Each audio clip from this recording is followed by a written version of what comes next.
The gravel crunched under expensive tires as the black Mercedes pulled into our driveway, disrupting the usual Sunday afternoon quiet of Millbrook Heights. Through the kitchen window, I watched an elderly man emerge from the passenger seat, his movements careful but purposeful. He wore a crisp white shirt, despite the September heat, and carried himself with the kind of authority that comes from decades of knowing exactly what needs doing. Behind him, a younger man in work clothes stepped out from the driver's side, clipboard in hand, eyes already scanning our backyard with the practiced assessment of someone who understood soil and seasons. Before we jump back in, tell us where you're tuning in from, and if this story touches you, make sure you're subscribed, because tomorrow, I've saved something extra special for you. I pressed my face closer to the glass, heart hammering against my ribs. The older man was unmistakably Thomas Whitmore, grandfather to my college roommate Jessica, though I'd never met him in person. What I knew about him came in whispered fragments from Jess over late-night study sessions. Oil money turned into real estate empire.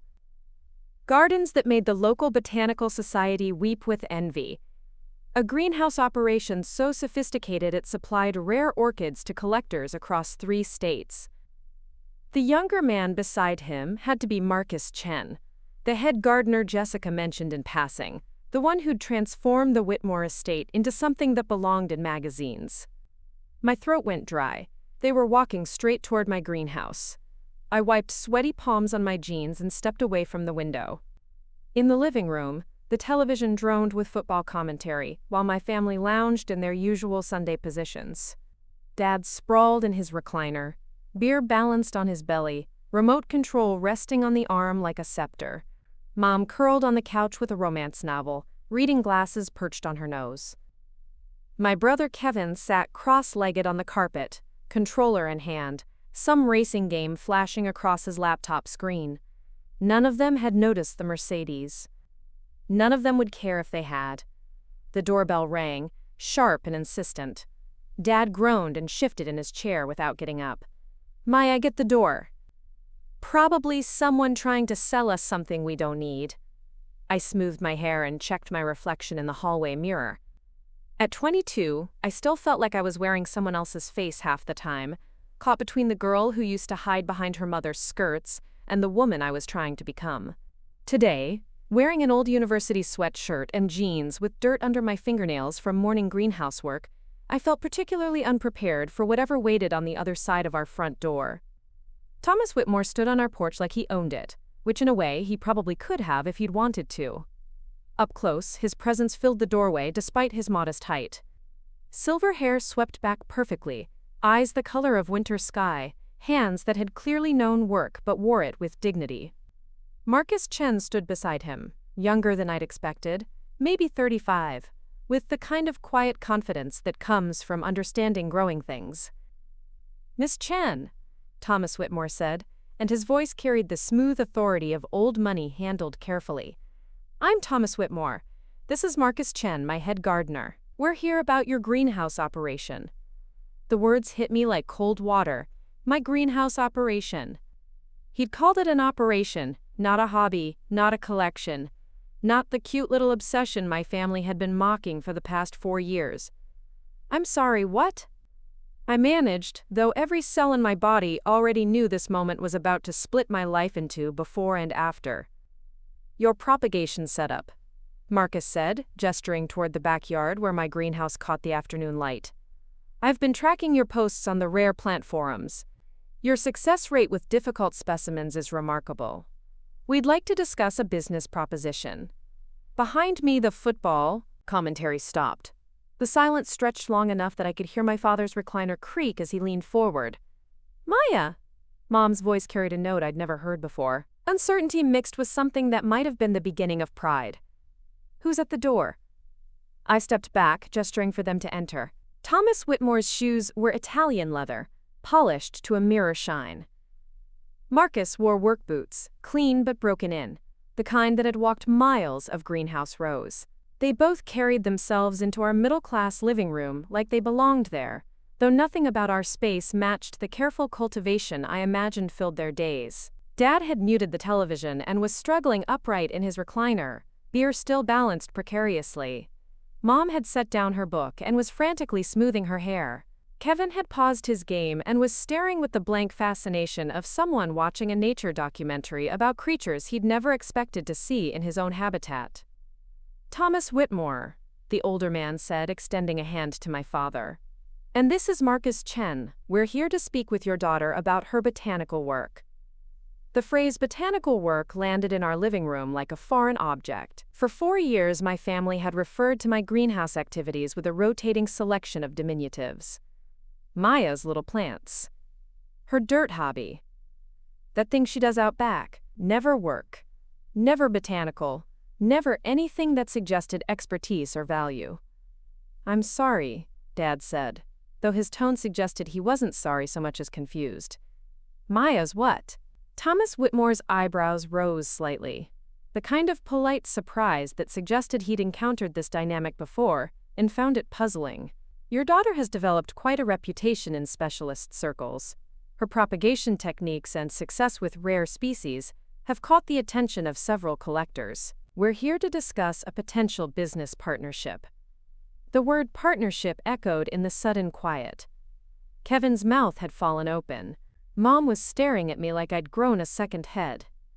Dad's beer had started to tilt dangerously, but he seemed to have forgotten about it entirely. "Perhaps," Marcus said into the silence, "we could see the greenhouse?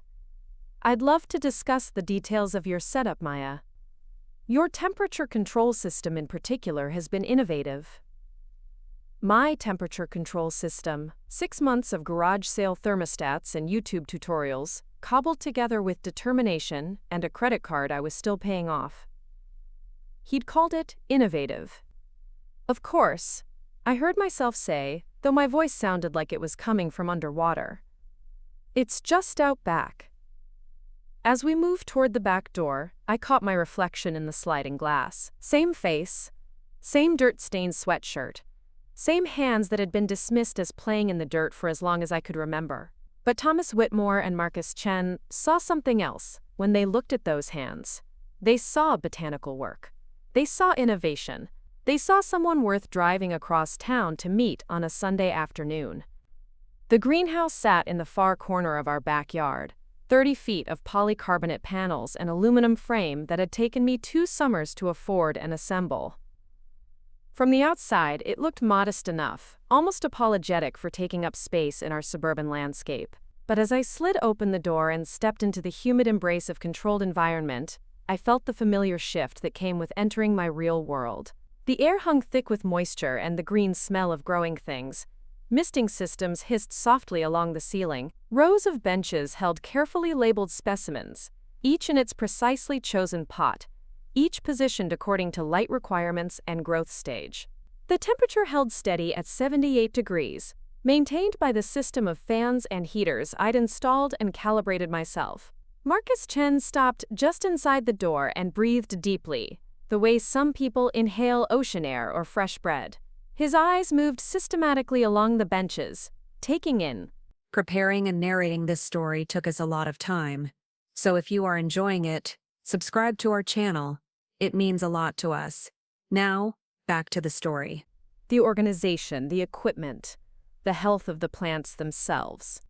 Thomas Whitmore followed more slowly, hands clasped behind his back, but I caught him pausing at a row of orchid seedlings that had taken me 8 months to coax into existence. "Remarkable," Marcus murmured, approaching a bench where I'd been working on propagating a particularly difficult species of anthurium. "These are incredibly challenging to root from cuttings. What's your success rate?" "About 75%, I said, then immediately worried I was overselling myself. "On a good batch. Sometimes lower if the parent material isn't ideal." He nodded like this was exactly what he'd expected to hear. "Most commercial operations struggle to hit 50% with this species." "Your substrate mixture?" "Perlite, orchid bark, and a custom peat blend." The ratios took some experimenting. I gestured to a notebook thick with observations, measurements, and failed attempts. "I track everything. pH, moisture retention, ambient humidity, time to first root development." Thomas Whitmore had found my prize specimens, a collection of rare philodendrons that had cost me more than my car was worth, and taken 2 years of careful cultivation to bring to maturity. He was studying them with the focus of someone who understood exactly what he was looking at. "These are extraordinary," he said without looking up. "The variegation patterns are exceptional. How did you source them?" "Tissue culture from a lab in Oregon. They were barely viable when they arrived.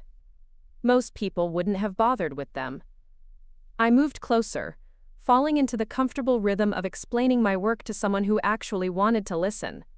"But I've been developing protocols for rescuing compromised specimens.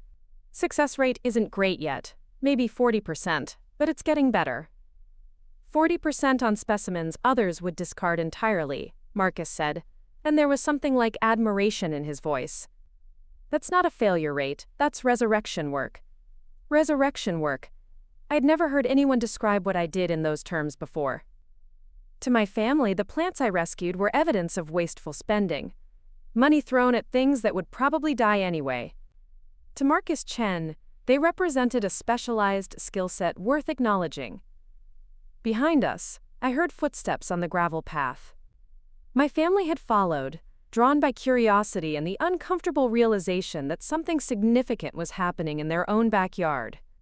They clustered near the greenhouse door, peering in like visitors at a zoo, unsure whether they were looking at the exhibits or had somehow become them. "Maya built all this herself," Thomas Whitmore said to them, his voice carrying easily in the enclosed space. "The environmental controls, the irrigation system, the propagation setup. It's quite sophisticated." Dad stepped closer to examine the temperature monitoring system I'd installed along the back wall. Digital displays showed readings from 6 different zones, each maintained within precise parameters. "This must have cost a fortune," he said, though his tone had shifted from dismissal to something approaching respect. "About 8,000 over 2 years, I said, not counting the plants themselves. $8,000? Mom's voice climbed higher. "Maya, where did you get $8,000? The question hung in the humid air.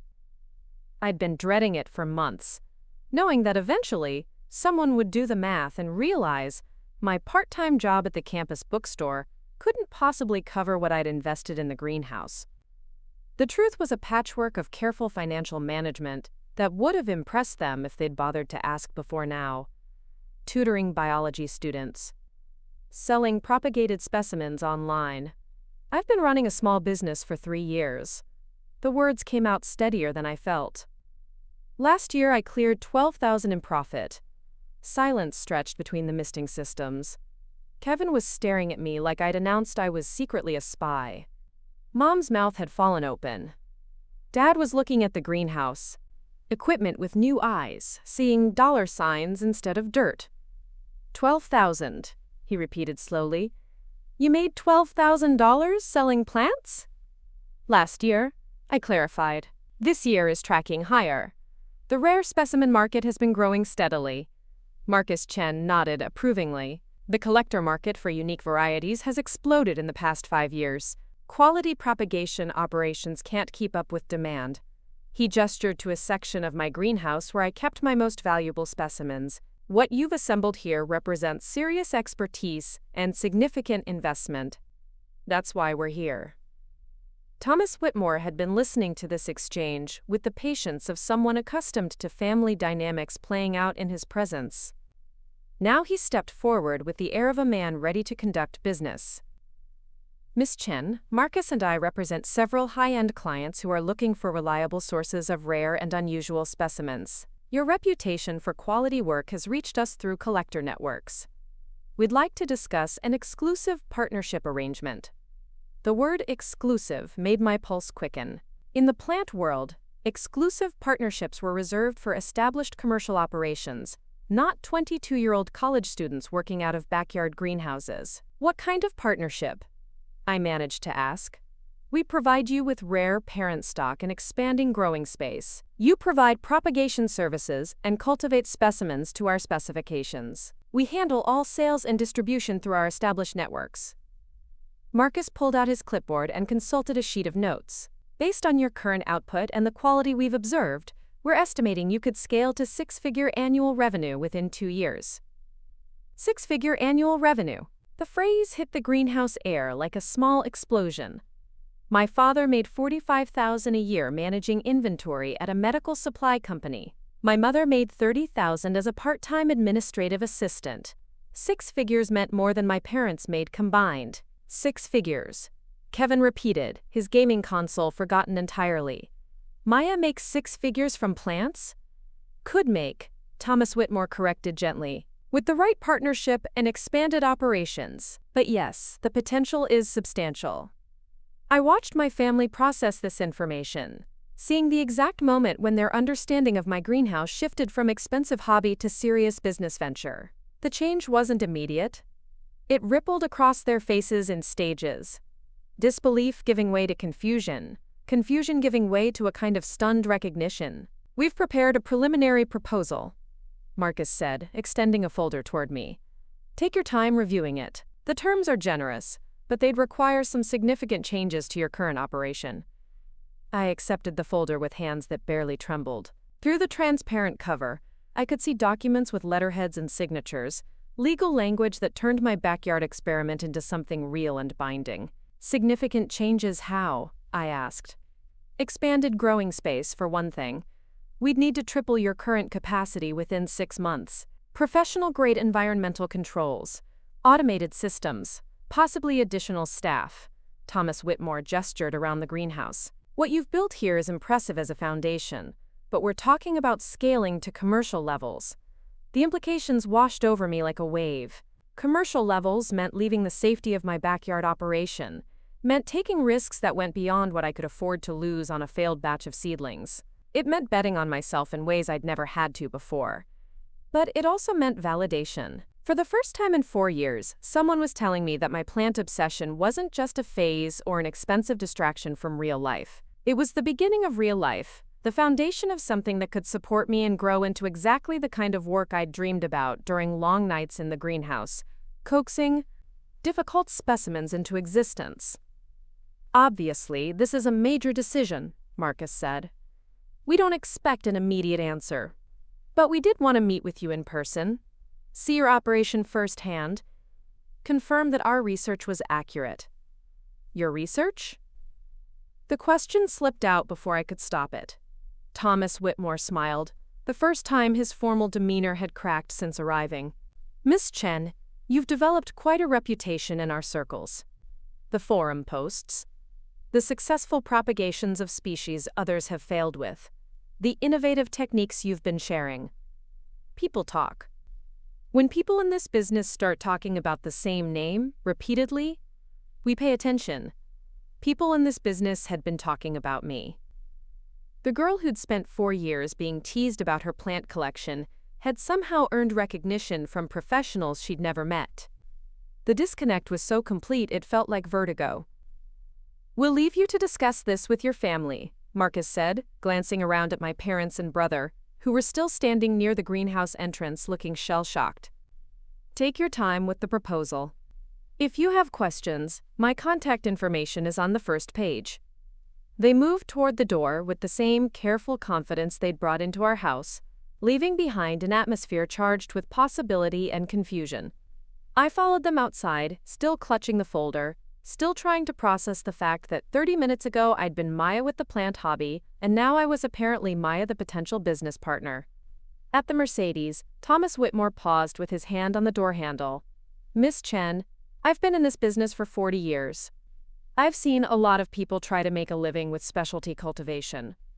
Most fail because they understand plants but not business, or they understand business but not plants. It's rare to find someone who has natural talent for both. He smiled again, warmer this time. Don't let anyone convince you that what you've built here isn't remarkable. It is. The car pulled away, leaving me standing in our driveway with a folder full of possibilities and a family staring at me like I'd just materialized from another dimension. The afternoon sun slanted across our suburban street, illuminating the same houses, the same mailboxes, the same carefully maintained lawns that had surrounded my childhood. But something fundamental had shifted in the 30 minutes since that doorbell rang. I turned to face my family, still gathered near the greenhouse, still processing what they'd witnessed. Dad was examining the environmental control system with new interest. Mom was peering at the specimens with something that might have been pride. Kevin was taking pictures with his phone, probably already planning to post about his sister, who apparently made 6 figures from plants. But for all their fascination with the business possibilities Marcus and Thomas had outlined, I could see they still didn't understand what had really happened here. They saw dollar signs and professional validation, which was more than they'd ever seen in my greenhouse before. But they couldn't see the years of quiet determination that had built this moment, the hundreds of failed experiments that had taught me what worked, the nights I'd stayed up monitoring temperature fluctuations and adjusting humidity levels. They couldn't see that this validation wasn't a surprise transformation from plant hobbyist to business professional. It was recognition of work I'd been doing all along, work they'd been dismissing as cute or wasteful or puzzling for so long that I'd almost started to believe them. Almost, but not quite.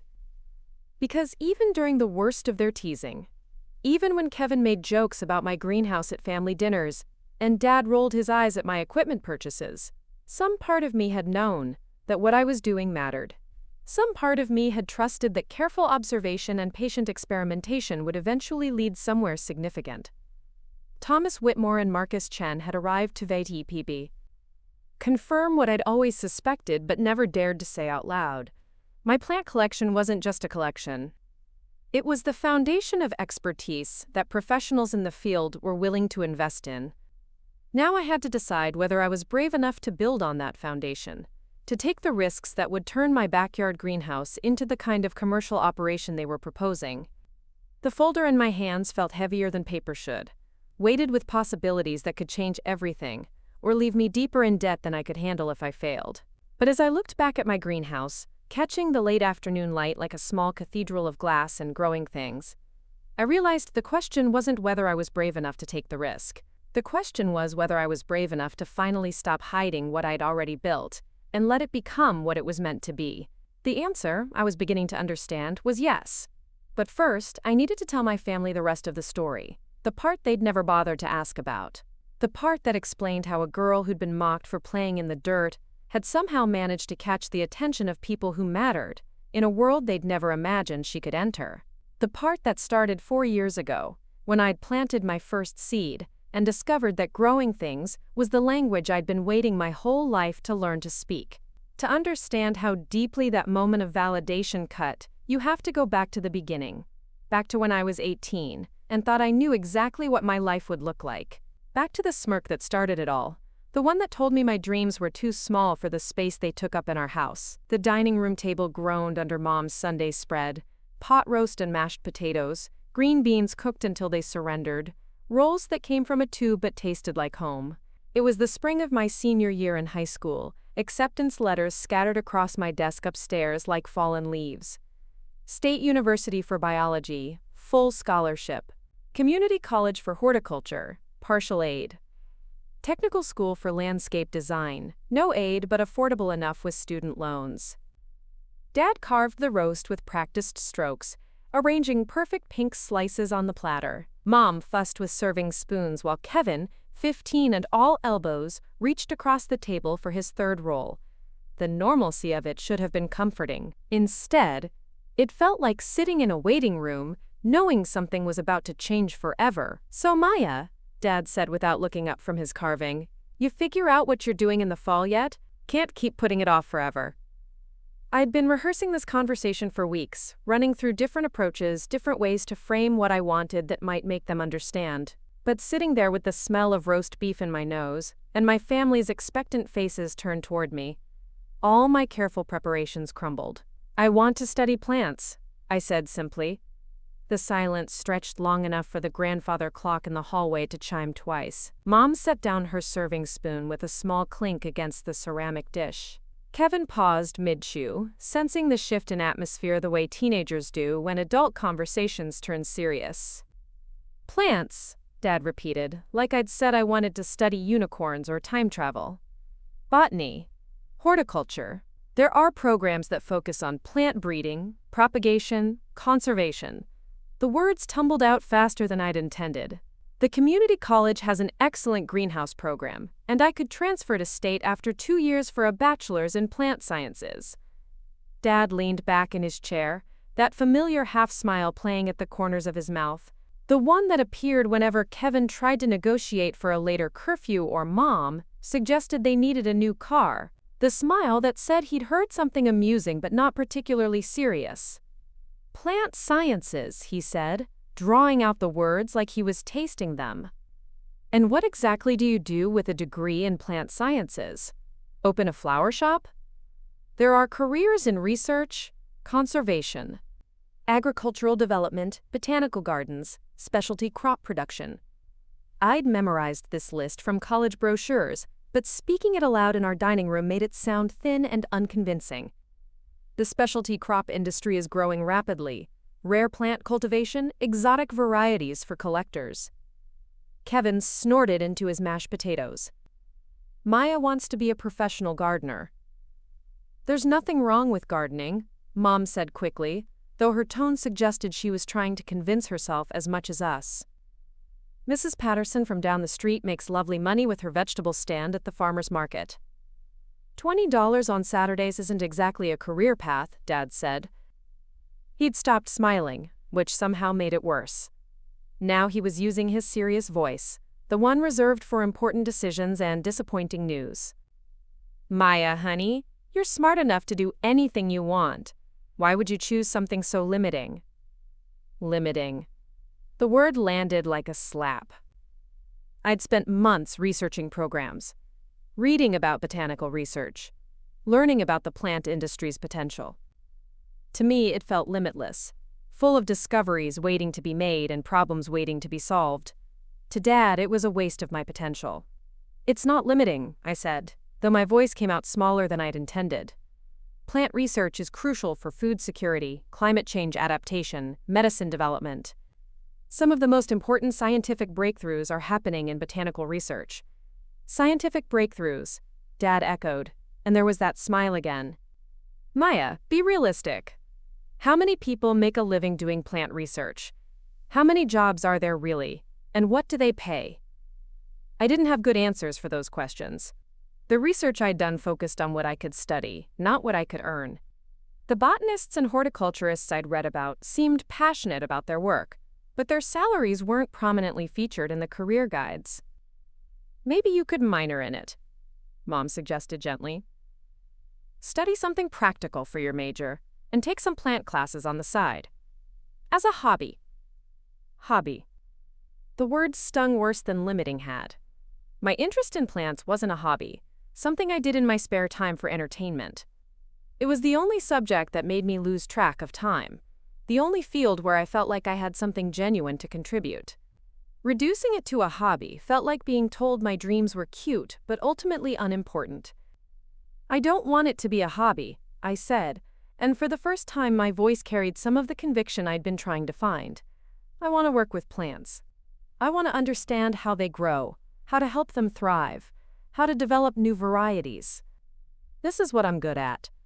Kevin wiped his mouth with his napkin and leaned back with the satisfied air of someone who'd finished eating and was ready to be entertained by family drama. Maya's good at keeping her room plants alive. That doesn't make her a scientist. I'm good at more than keeping them alive. The words came out sharper than I'd intended. I've been propagating cuttings for 2 years. I've successfully rooted species that most people can't grow from seed. I've been experimenting with soil compositions, pH levels, humidity control. Dad's eyebrows rose slightly. Experimenting? Maya, you've got some plants on your windowsill. That's not exactly laboratory work. The dismissal in his voice lit something hot and defensive in my chest. My room plants weren't just sitting on a windowsill. I'd converted half my bedroom into a growing space, with grow lights and humidity trays and careful temperature monitoring. I'd been documenting everything, keeping detailed notes about what worked and what didn't. It wasn't professional research, but it was more than casual plant keeping. I know it's not a laboratory, I said carefully, but I've been learning. and I want to learn more. Real programs with real equipment, taught by people who understand plant science. Plant science, Dad repeated, and something in his tone made my stomach clench. Maya, sweetheart, I know you love your plants, but you're 18 years old and you need to think about your future practically.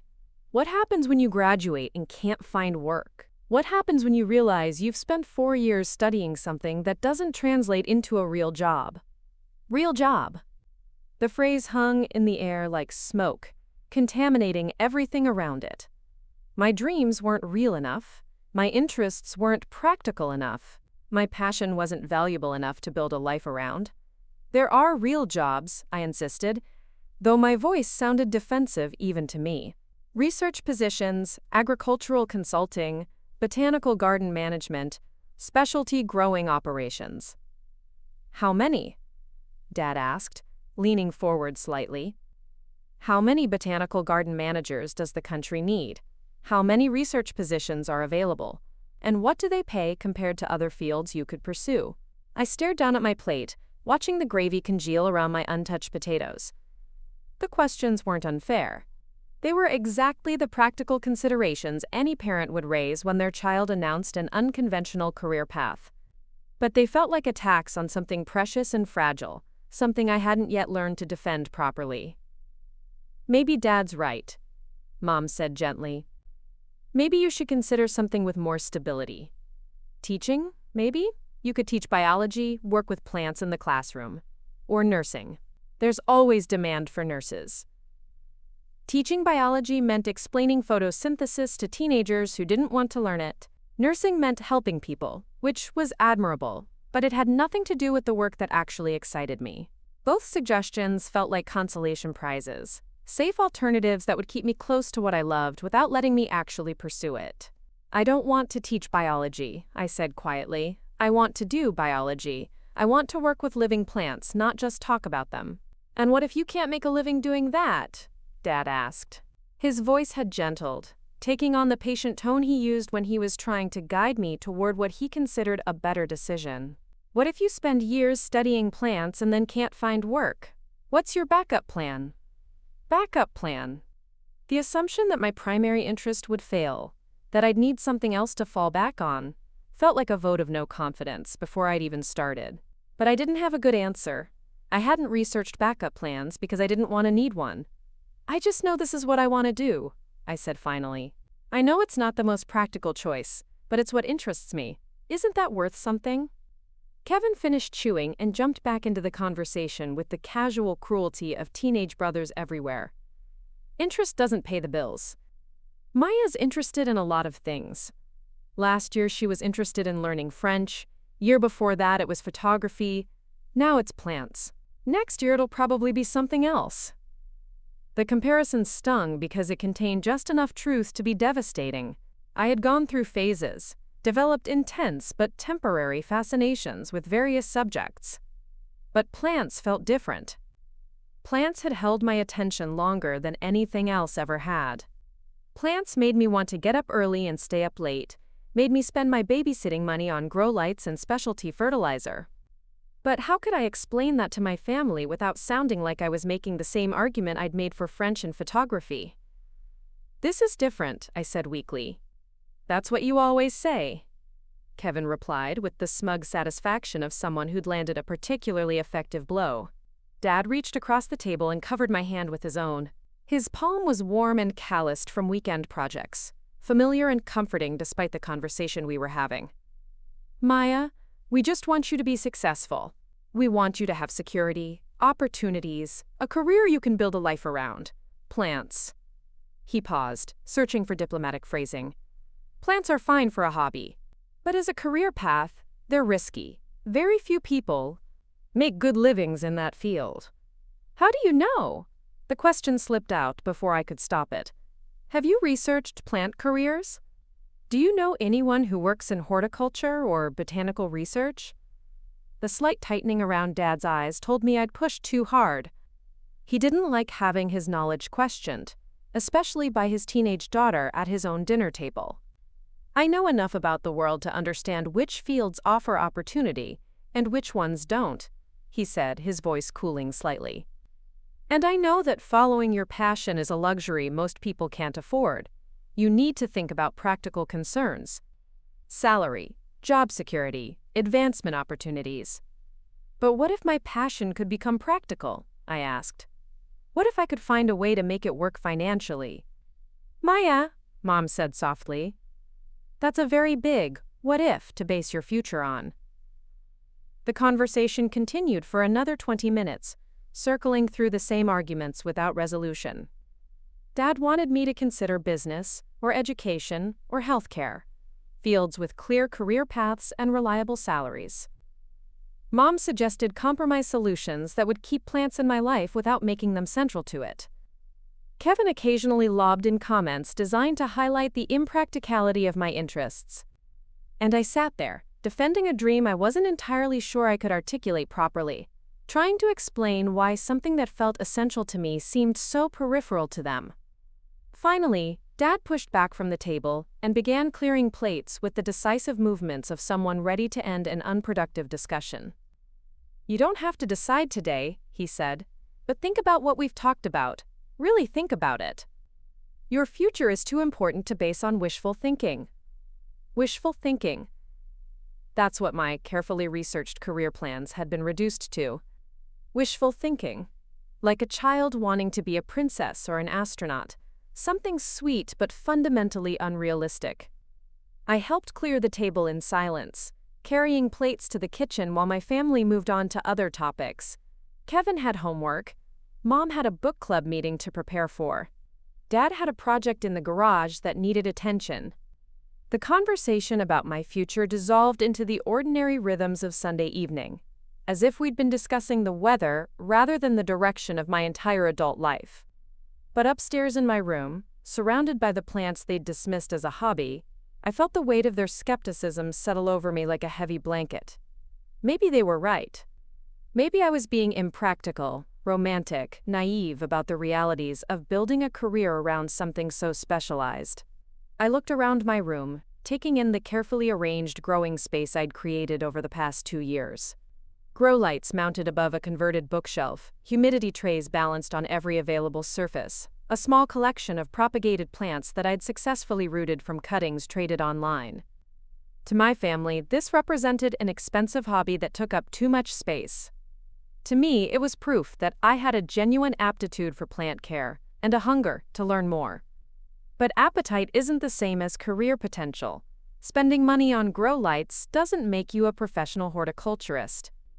And maybe Kevin was right that my plant phase would eventually fade, like my interest in French and photography had. The uncertainty gnawed at me through the rest of senior year.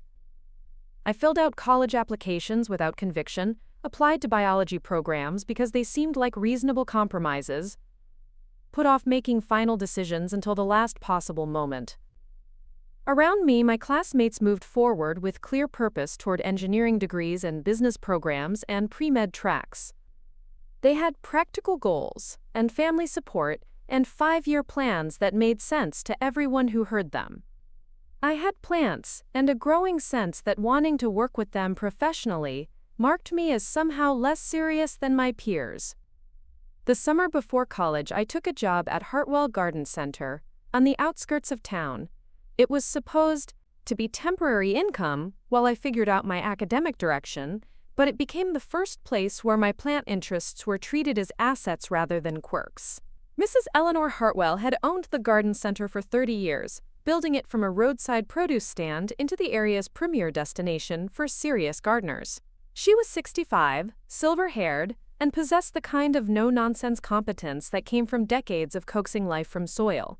On my first day, she led me through the greenhouse complex with brisk efficiency, pointing out different growing areas and explaining the logic behind her plant organization. "We get 2 kinds of customers," she said as we walked past rows of carefully maintained specimen plants. "People who want pretty flowers for their front yards, and people who want to understand how to make things grow. The first group is easier to please, but harder to keep. The second group asks harder questions, but becomes loyal customers for decades." She stopped in front of a display of unusual houseplants, varieties I'd never seen in regular nurseries. Striking foliage patterns, unusual growth habits, price tags that made my part-time job paycheck seem modest. These are for the serious collectors, Mrs. Hartwell explained, people who appreciate rare varieties, who understand the difference between mass-produced plants and carefully cultivated specimens. They're willing to pay more because they recognize quality and expertise. Over the following weeks, I discovered that Mrs. Hartwell's customer base included a surprising number of people who made livings related to plants. Landscape designers who specialized in native species restoration. Small-scale farmers growing heirloom vegetables for high-end restaurants. Collectors who traded rare varieties through networks I'd never known existed. One afternoon, a woman named Dr. Sarah Chen visited looking for specific orchid species for her research greenhouse. She was a professor of plant biology at the State University, studying adaptation mechanisms in tropical species. As I helped her select specimens, she mentioned that her research was funded by pharmaceutical companies interested in compounds that helped plants survive extreme conditions. There's more commercial interest in plant research than most people realize, she said as I carefully packed her selections. Companies are beginning to understand that plants have solutions to problems we're just learning to ask the right questions about. Her words stayed with me through the rest of the summer. Here was someone who'd built an academic career around plant research, who received funding for the kind of work my family considered impractical, who spoke about plants with the same serious respect other people reserved for business or medicine. But when I mentioned Dr. Chen's visit at dinner that night, my family's reaction was predictably dismissive. One professor doesn't make a career field, Dad said. How many positions like hers exist? How many universities need plant biology researchers? And what happens when the funding dries up? Mom added. Academic jobs are notoriously unstable. You could spend years getting advanced degrees and then find yourself competing for a handful of positions nationwide. Their concerns weren't unreasonable. Academic research was competitive and uncertain. But their automatic assumption that any plant-related career would be impractical or unstable was beginning to feel less like protective concern and more like reflexive pessimism. As summer wound down and college approached, I found myself caught between what I wanted to study and what seemed like safe choices. I enrolled in the State University's biology program, reasoning that it would give me a broad scientific foundation while keeping plant-focused options open. But I also started spending more time online, researching plant careers, connecting with communities of growers and collectors, learning about aspects of the plant industry that didn't appear in traditional career guides. What I discovered challenged many of my family's assumptions about the field's limitations. Specialty plant production was indeed growing rapidly, driven by increased interest in unusual houseplants, rare varieties, and unique specimens. Online sales platforms had made it possible for small growers to reach national markets. Plant influencers were building significant followings on social media. Businesses built around rare plant propagation and sales were generating substantial revenues. The more I learned, the more convinced I became that my family's skepticism was based on outdated assumptions about what plant careers looked like. They were thinking about traditional paths like working at local nurseries or teaching high school biology. They weren't considering the entrepreneurial possibilities, the niche markets, the ways that passionate expertise could be translated into viable businesses. But I also understood why they were skeptical. The success stories I was reading online were impressive, but not necessarily representative. For every person making six figures from rare plant sales, there were probably dozens who'd tried and failed to build sustainable businesses. The plant industry might be growing, but that didn't guarantee that any individual could succeed in it. Still, as I packed for college that fall, I tucked a small collection of my most promising plants into milk crates in my dorm room. If I was going to study biology, I reasoned, I might as well continue my unofficial plant research alongside my official coursework. At worst, it would remain a hobby that brought me joy. At best, it might lead to the kind of expertise that could eventually support the career my family thought was impossible. What I couldn't have predicted was how much those plants would teach me about patience, observation, and the kind of quiet determination that builds expertise one careful experiment at a time.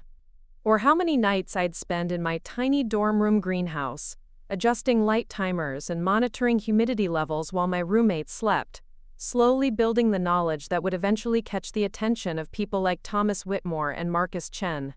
The first plant I killed in college was a cutting I'd been nurturing for 8 months. A rare philodendron variety I'd acquired through an online trade, carefully propagated through multiple stages until it was finally ready to transition from water roots to soil. I'd researched the proper substrate mixture, monitored the humidity levels, adjusted the lighting conditions gradually to avoid shock. For 3 weeks, it seemed to be thriving. New growth appeared, roots developed in the soil, leaves maintained their vibrant color and healthy appearance. Then, over the course of 4 days in November, it began to decline with the kind of rapid deterioration that plant people learn to dread. Yellowing leaves, soft stems, the unmistakable smell of root rot. I tried everything I could think of. Adjusted watering frequency, changed the soil mixture, modified the light exposure, treated for possible fungal infections. Nothing worked. By Thanksgiving break, what had been my most promising specimen was reduced to a collection of blackened stems and rotted roots in a pot I couldn't bear to empty. The failure hit me harder than I'd expected. It wasn't just the loss of the plant itself, though that was disappointing enough. It was the realization that despite months of careful attention and research, I'd made some fundamental mistake that I couldn't identify or correct. The failure felt like evidence that my family might be right about my plant aspirations being more wishful thinking than genuine expertise. When I mentioned the loss during a phone call home, Kevin's response was predictably unsympathetic. "See? Maya can't even keep her dorm plants alive. How's she supposed to make a career out of it?" But the failure also taught me something important about the difference between hobby-level plant care and the kind of expertise that could eventually become professional. Hobbyists could afford to lose plants occasionally without it affecting their livelihood or reputation. Professionals had to understand not just how to help plants thrive, but how to diagnose problems, prevent failures, and recover from setbacks with minimal losses. The philodendron failure motivated me to approach my plant care more systematically. Instead of relying on general care guides and online advice, I started keeping detailed records of everything. Daily observations about light exposure, soil moisture, ambient temperature, humidity levels. When plants struggled, I documented symptoms and treatments, tracking what worked and what didn't. My dorm room began to look more like a research station than a living space. Notebooks filled with measurements and observations covered my desk. A digital thermometer/hygrometer monitored environmental conditions continuously. I started photographing my plants weekly, creating visual records that helped me spot subtle changes before they became major problems. My roommate Jenny was remarkably tolerant of the growing plant laboratory taking over our shared space, though she occasionally complained about the humidity levels and the early morning light timer routines. "It's like living with a plant scientist," she said one evening as I adjusted the positioning of grow lights for optimal coverage. The comment was meant as gentle teasing, but it struck me as surprisingly accurate. I was approaching plant care with the methodical attention to detail that characterized scientific research. I was forming hypotheses about optimal growing conditions and testing them systematically. I was building a database of observations that helped me make increasingly informed decisions about plant care. Maybe I wasn't a professional plant scientist yet, but I was beginning to think like one. Spring semester brought new challenges and opportunities. I enrolled in a plant biology course that introduced me to the scientific framework underlying the practical care techniques I'd been developing. Learning about photosynthesis mechanisms, water transport systems, and hormonal growth regulation gave me a deeper understanding of why certain care practices worked better than others. Dr. Martinez, the professor, noticed my particular interest in cultivation techniques and mentioned that the university's botanical research greenhouse often needed student assistance. The position was unpaid, but it would provide access to professional-grade growing facilities and the opportunity to work alongside graduate students conducting plant research. I applied immediately and was accepted for a work-study position that spring. 3 afternoons a week, I helped maintain research specimens for various faculty projects. The work was mostly routine care tasks: watering, fertilizing, monitoring growth conditions, recording observations. But it was my first exposure to how serious plant research actually functioned. The research greenhouse was everything I'd imagined professional plant facilities would be. Climate-controlled environments that maintained precise temperature and humidity parameters. Automated irrigation systems that delivered exact amounts of water and nutrients on programmed schedules. Lighting systems that could replicate specific photoperiod conditions. Sophisticated monitoring equipment that tracked environmental variables continuously. Working there was like getting a preview of what plant science looked like when it was properly funded and professionally managed. The graduate students I worked with were passionate about their research projects but also rigorously scientific in their approaches. They taught me about experimental design, data collection protocols, and the importance of controlling variables when trying to understand how plants responded to different conditions. One graduate student, Maria Santos, was studying stress responses in tropical plants, trying to understand how certain species adapted to drought conditions. Her research had potential applications for developing crop varieties that could survive climate change-related water shortages. Pharmaceutical companies were funding her work because some of the compounds plants produced, under stress conditions, showed promise for medical applications. Plant research is much more commercially relevant than most people realize, Maria explained as we cataloged specimens one afternoon. Companies are beginning to understand that plants have already solved many of the problems we're trying to address through technology. We just need to learn how to ask plants the right questions. Her perspective aligned with what Dr. Chen had mentioned during her visit to Hartwell Garden Center, reinforcing my growing sense that plant science offered more career possibilities than my family recognized. But I also understood that research positions like Maria's required advanced degrees and specialized training that would take years to complete. Meanwhile, my personal plant collection continued to grow and thrive in my dorm room. Word spread among other students that I had unusual houseplants and knew how to care for them properly. People started asking for advice about their struggling plants, bringing me specimens that were failing and asking for diagnosis and treatment recommendations. Most of the time, the problems were straightforward: overwatering, insufficient light, inappropriate potting medium, pest infestations that could be resolved with basic treatments. But occasionally I encountered more complex issues that required careful observation and systematic troubleshooting. One student brought me a fiddle leaf fig that had been declining for months, despite what seemed like appropriate care. After examining the plant and asking detailed questions about its care history, I realized the problem was water quality. The dormitory's hard water was creating mineral buildup in the soil that interfered with nutrient uptake. Switching to distilled water and flushing the soil to remove accumulated minerals resolved the issue within a few weeks. Another student was struggling with a collection of orchids that weren't blooming despite healthy-looking foliage. Through careful questioning about light exposure, temperature fluctuations, and seasonal care adjustments, I determined that the plants weren't receiving the temperature differential they needed to trigger flowering. Recommending a location with cooler nighttime temperatures resulted in spectacular blooms within 2 months. These consultation experiences taught me that plant problem-solving required not just knowledge of plant biology, but the ability to ask the right questions, observe subtle details, and think systematically about how different factors might interact to affect plant health. It was detective work that combined scientific understanding with practical experience and intuitive observation skills. I started charging small fees for plant consultations, partly to cover the costs of my growing personal collection, and partly to test whether my plant expertise had any market value. Students were willing to pay $15 or $20 for advice that saved their expensive plants, and word of mouth quickly brought me more clients than I could handle alongside my coursework and work-study obligations. For the first time, I was earning money directly from plant-related work. It wasn't much, but it was proof that my knowledge had commercial value, that people would pay for the expertise I'd been developing. When I mentioned this income during a family call home, the response was mixed. "That's nice, honey," Mom said, though her tone suggested she found it more cute than significant. "It's good that you can help your friends with their plants. Just don't let it distract you from your real studies," Dad added. "Your biology classes are what's important for your future." They still saw my plant work as peripheral to my real education, despite the fact that plant consultations were teaching me skills that weren't covered in my formal coursework: client communication, problem diagnosis, solution implementation, small business management.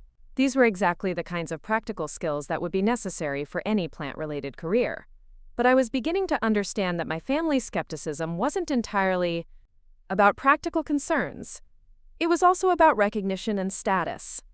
Biology research sounded impressive to them because it fit their understanding of what serious scientific work looked like.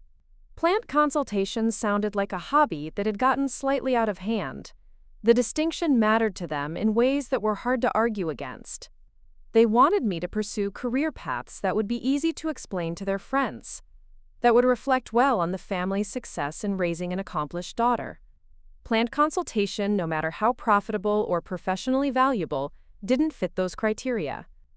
Summer between freshman and sophomore year, I returned to work at Hartwell Garden Center with new expertise and confidence.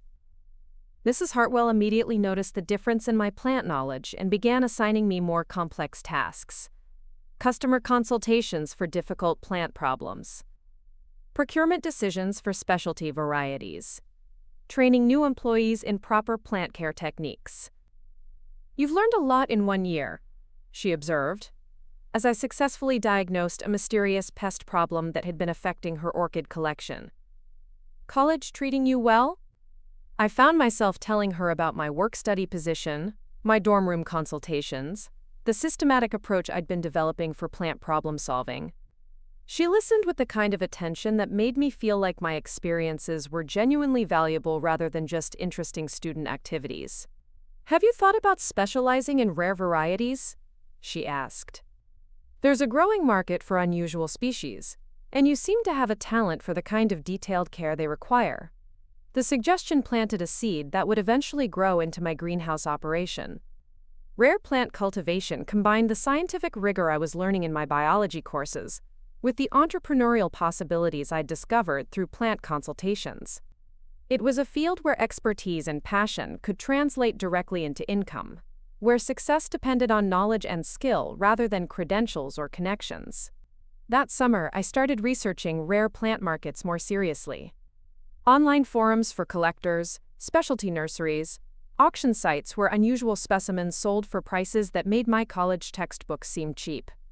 I learned about tissue culture propagation, import regulations, the networks of traders and collectors who constituted the rare plant economy. What I discovered was a thriving subculture of people who were passionate about plants in ways that went far beyond casual gardening. These were serious collectors who understood plant taxonomy, who could identify species and cultivars by subtle morphological differences, who were willing to invest significant money in acquiring and maintaining unusual specimens. Many of them were also entrepreneurs, running small businesses built around rare plant propagation and sales. They weren't academic researchers or traditional nursery operators. They were people who'd turned deep plant knowledge into viable businesses, serving niche markets that mainstream garden centers couldn't adequately address. For the first time since my family's dinner table conversation senior year of high school, I began to see a clear path between my plant interests and a sustainable career. Not through academic research or traditional employment, but through entrepreneurial application of specialized expertise. The path wouldn't be easy or guaranteed. It would require building knowledge and reputation over years, accepting risks that came with starting any small business, developing skills in areas like marketing and customer service that had nothing to do with plant biology. But it was possible. Other people were already doing it successfully. When I tried to explain this discovery to my family, their response was predictably cautious. "Online plant sales sounds very uncertain," Mom said. "What happens when the trend passes? What happens if you can't compete with bigger companies? And how do you handle things like taxes, business licenses, insurance?" Dad added, "Running a business involves a lot more than just knowing about plants."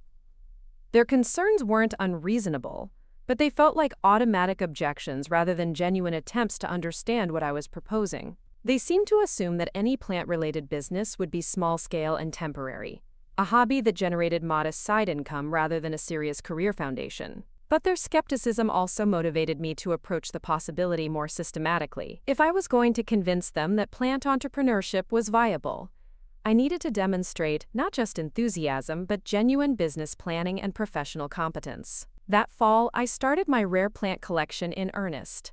Instead of acquiring plants randomly based on personal interest, I researched market demand, identified varieties that commanded high prices but had limited availability, and focused on species that I had the expertise to propagate successfully. My dorm room plant operation expanded beyond what any reasonable roommate should have been expected to tolerate. Grow lights multiplied across every available surface. Humidity control became a constant consideration. Temperature monitoring systems tracked environmental conditions around the clock. Jenny was remarkably patient, but by October she was making pointed comments about our shared living space feeling more like a laboratory than a bedroom. "Maya, I support your plant thing, but I'm starting to feel like I'm living in a greenhouse," she said one evening as she navigated around a new propagation setup I'd installed near her desk. Her comment made me realize that my plant operation had outgrown what was appropriate for a shared dorm room. If I was serious about developing a rare plant business, I needed proper space and facilities. I started researching options for off-campus growing space, looking into greenhouse rentals, shared growing facilities, and small-scale commercial arrangements. What I found was a gap in the market. Plenty of large-scale commercial operations existed for mainstream plant production, but very little infrastructure was available for small-scale specialty growers. Most rare plant businesses operated out of backyard greenhouses or converted garages, growing their operations gradually as space and resources allowed. The limitation of space led me to focus on high-value species that didn't require large growing areas.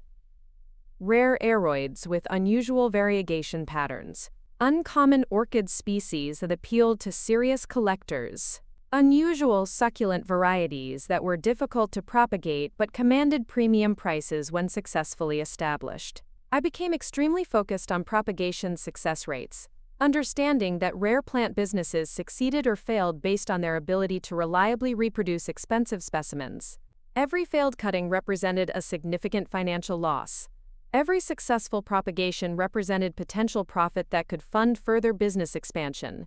My approach became increasingly systematic and data-driven.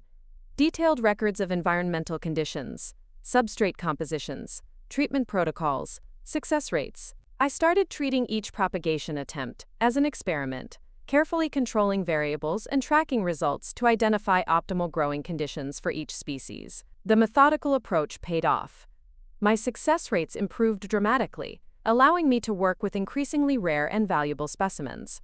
I started making connections with other collectors through online forums, trading specimens, and sharing propagation techniques with growers across the country. By spring semester of sophomore year, I was generating enough income from plant sales to cover my dorm room costs and contribute significantly to my college expenses. More importantly, I was building a reputation within rare plant communities as someone who could successfully propagate difficult species. The income and recognition felt like validation of everything I'd been working towards since that dinner table conversation with my family.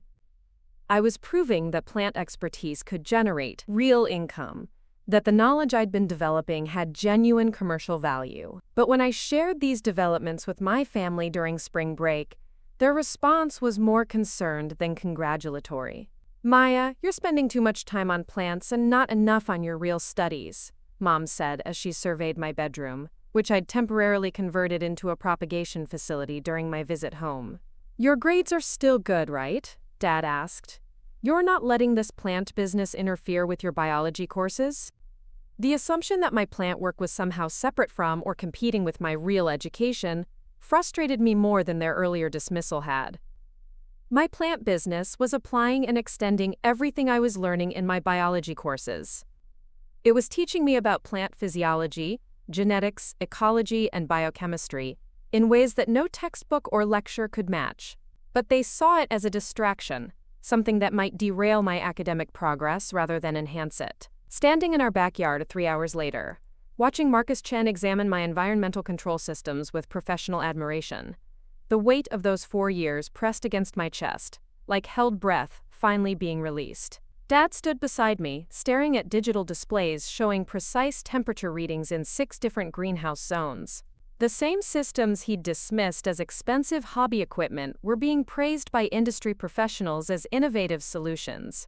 "Your daughter has built something remarkable here," Thomas Whitmore said, his voice carrying across our small patio. The integration of these monitoring systems with manual override capabilities shows sophisticated understanding of plant environmental needs. Dad's mouth worked silently for a moment. I watched him process the disconnect between what he'd believed about my greenhouse and what these experts were telling him. The same equipment he'd questioned as wasteful spending was being described as professionally sophisticated. "I had no idea," he said finally, his voice smaller than I'd heard it since childhood. Marcus emerged from the greenhouse holding one of my propagation trays, examining the root development on a batch of rare anthurium cuttings. "Maya, your success rate with these specimens is exceptional. Most commercial operations would be thrilled with half your consistency." The validation felt surreal after years of family skepticism.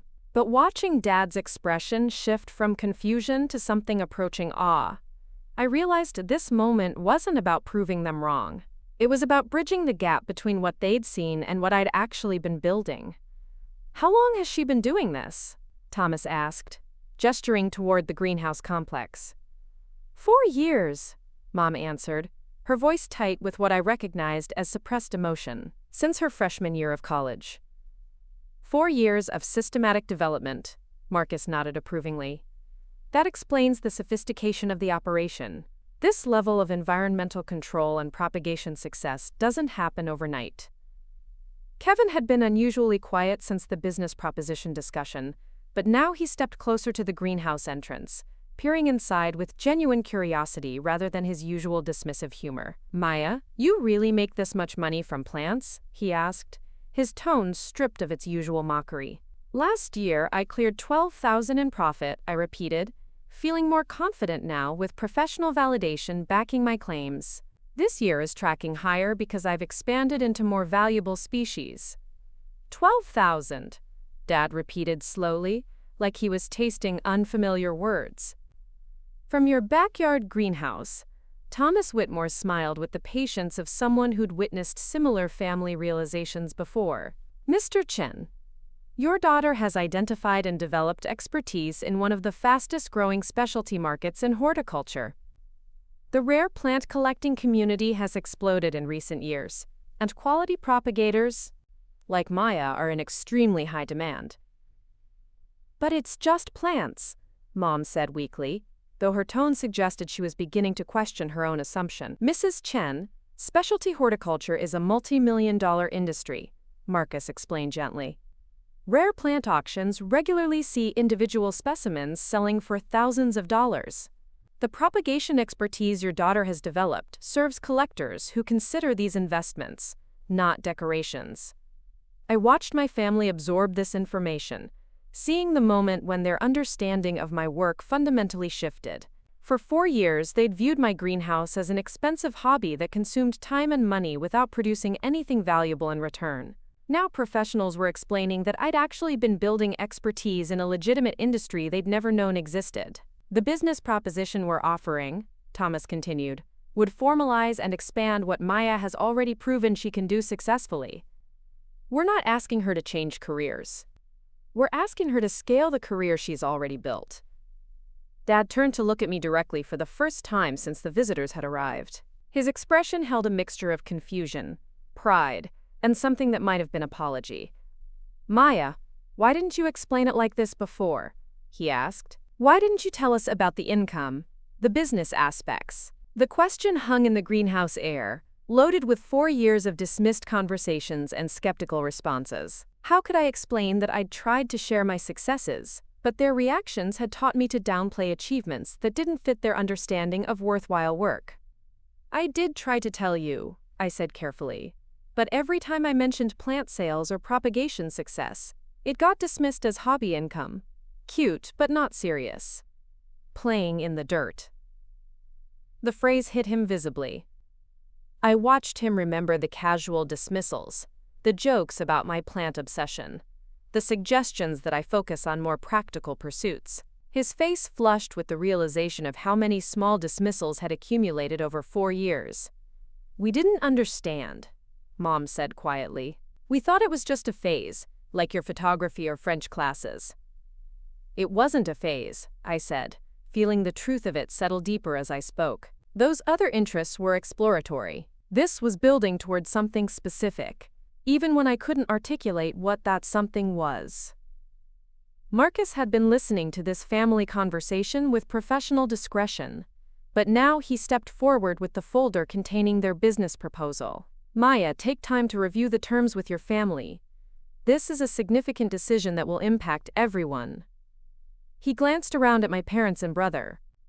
What she's built here represents real expertise and considerable investment. The partnership we're proposing would help her scale that investment into something substantially larger. Thomas Whitmore shook hands with each family member, his demeanor warm but businesslike. Maya, you should be proud of what you've accomplished. Building this level of operation while completing college coursework demonstrates exactly the kind of dedication and skill we're looking for in business partners. After they left, my family stood in our backyard like survivors of a minor earthquake, looking around at familiar surroundings that had somehow been transformed by outside perspective.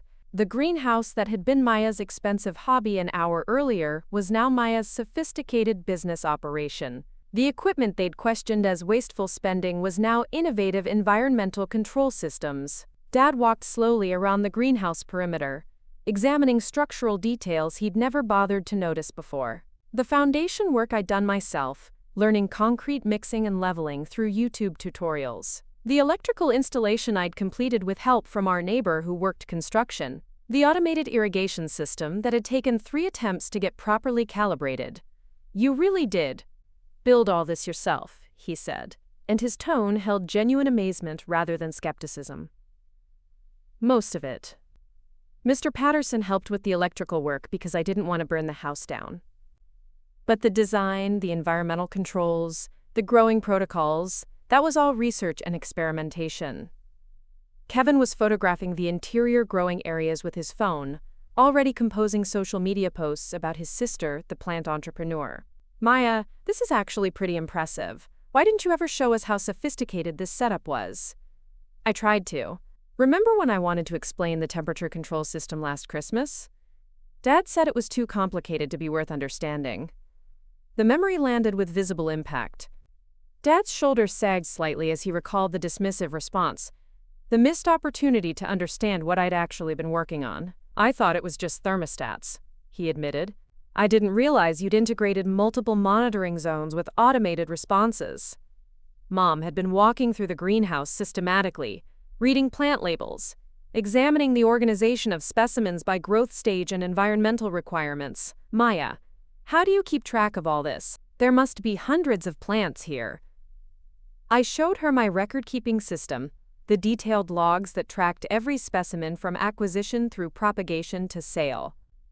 Environmental data, growth observations, success rates, customer feedback. 4 years of methodical documentation that supported every business decision. This is incredibly thorough, she said, flipping through notebooks filled with precise measurements and observations. You've been running this like a real business. It is a real business, Mom. That's what I've been trying to explain. The afternoon stretched into evening as we discussed the partnership proposal in detail. For the first time since high school, my family asked serious questions about my plant work without underlying skepticism. They wanted to understand the market dynamics, the growth projections, the risks and opportunities associated with commercial expansion. Their questions were practical and informed, the kind parents ask when they're genuinely concerned about their child's welfare, rather than dismissive of their interests. What would commercial expansion cost? How would I handle increased tax obligations? What happened if market demand shifted? Did I have legal protection for intellectual property like propagation techniques? These are all good questions, I said, realizing that professional validation had created space for productive family discussion that hadn't existed before. The proposal includes provisions for most of these concerns, but I'd want legal review before signing anything. Dad nodded approvingly. Smart approach. Never sign business contracts without professional legal advice. As twilight settled over our backyard, we sat on the patio discussing my future with a seriousness and respect that had been absent from family conversations about my career plans for years. The transformation wasn't complete or magical. Skepticism born from 4 years of misunderstanding wouldn't disappear overnight. But professional recognition had created an opening for genuine dialogue about possibilities they'd never been willing to consider seriously before. "Maya," Dad said as we prepared to go inside, "I owe you an apology. We all do. We didn't take your work seriously because we didn't understand what you were actually doing. That's our failure, not yours." The apology felt bigger than the words themselves. It acknowledged not just the afternoon's revelations, but 4 years of dismissed achievements, skeptical responses, and suggestions that I focus on more practical pursuits. It validated the frustration I'd felt when family gatherings included jokes about my plant obsession and gentle suggestions that I consider backup career plans. "I understand why you were skeptical," I said. "From the outside, it did look like an expensive hobby. I should have done a better job explaining the business aspects earlier." "No," Mom said firmly. "You tried to share your successes with us. We didn't listen properly. We made assumptions instead of asking questions." The acknowledgement meant more than any business partnership could have. For 4 years, I'd wondered if my family would ever understand that my greenhouse represented serious work rather than elaborate play. Professional validation had finally bridged that gap, creating space for the kind of respect and support I'd always hoped for but never quite received. 2 weeks later, after legal review and family consultation, I signed the partnership agreement with Whitmore Botanical Enterprises. The decision wasn't just about business expansion. It was about choosing to build on the foundation I'd spent 4 years creating, rather than apologizing for work that others had finally recognized as valuable. The greenhouse complex doubled in size by spring, then doubled again by summer. Professional-grade environmental controls replaced my DIY systems. Automated propagation equipment increased my capacity tenfold. Staff positions were created for work that had previously consumed every spare hour. But the most significant change was how my family talked about my work. Dad introduced me to his friends as a botanical entrepreneur rather than his daughter who played with plants. Mom forwarded articles about the specialty horticulture industry with pride rather than concern. Kevin bragged to his friends about his sister's business success. The transformation wasn't about proving them wrong or getting revenge for years of skepticism. It was about finally having the space to build on work I'd always known was valuable, with family support I'd always hoped for but never quite believed would come. Up next, you've got 2 more standout stories right on your screen. If this one hit the mark, you won't want to pass these up. Just click and check them out.